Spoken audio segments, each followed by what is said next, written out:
Sina oledki ideaalne töö. Peaaegu. Tegelikult me oleme Genial Works. Ideal Work on see, keda me maale toome nii-öelda Itaalia ettevõtte.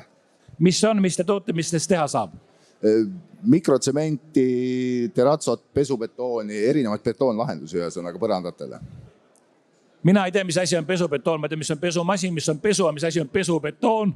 Pesubetoon on see, kui betoonis olev killustik on välja pestud, ehk siis nagu siin pildil näha.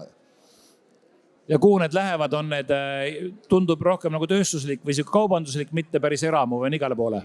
Läheb igale poole. Sellest suhtes praegune ongi nii-öelda põhiline eraklient, nii-öelda, aga järjest nii-öelda, mida tuntumaks läheb, seda suuremaks lähevad objektid. Kuule, kui mina olin noor mees, olid pesuteksased, kas teil on ka? Meil neid ei ole. Pesubetoon on? Jah. No väga tore, aitäh!